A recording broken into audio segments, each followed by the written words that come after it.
A diplomatic initiative led by Pakistan to facilitate dialogue between the United States and Iran has hit a pause, as Tehran has yet to formally respond to proposals for negotiation, according to a senior official familiar with the discussions. Messages have already been exchanged between Washington and Tehran through intermediaries, but the absence of a clear response from Iran has slowed the process. Pakistan has been positioning itself as a facilitator in the conflict, drawing on its relationship with the United States, its working ties with Iran, and its strategic partnership with China. The effort is reportedly being spearheaded by Pakistan's Chief of Defense Forces and Army Chief Field Marshal Asim Munir. Officials say Islamabad has also been working diplomatically with Gulf countries, Turkey and China, to build a wider support for potential talks. The aim is to create conditions for negotiations that could help de-escalate the war, which has disrupted energy supplies, shipping routes, and regional stability. According to sources, Islamabad has even been discussed as a possible venue for direct negotiations between the two sides. The United States has reportedly signaled that Vice President J.D. Vance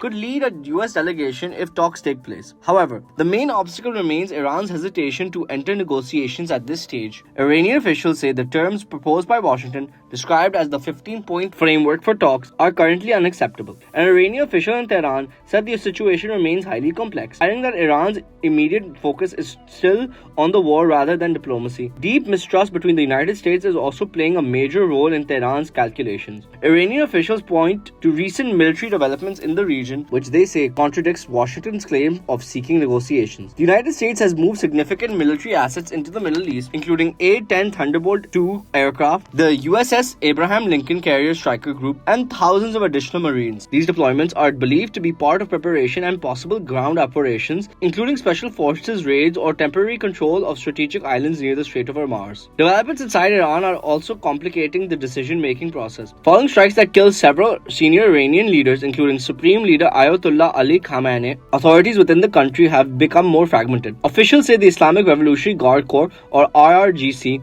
now plays even a more influential role in shaping strategic decisions. Security concerns are another factor. Iranian officials say several figures involved in de-escalation efforts have recently been targeted in attacks, raising fears that any official participating in negotiations could also become targets. Despite the challenges, Tehran has acknowledged Pakistan's role, and Iranian officials said Pakistan's leaders were doing their best for cessation of hostilities. Pakistan's diplomatic initiative reflects its attempt to act as a middle power mediator, keeping communication channels open in a conflict that has already rattled global energy markets and regional security. However, diplomats warn that the window of negotiations remains fragile, with major gaps still separating US demands and Iranian expectations. Meanwhile, Pakistan's Foreign Office has cautioned against speculation. In a statement, it rejects reports citing unnamed official sources about details of the mediation effort, urging media outlets to rely only on official statements and verified information. For now, Pakistan's immediate priority appears to be keeping diplomatic channels alive, even as military developments continue to shape the direction of the conflict. For more on this,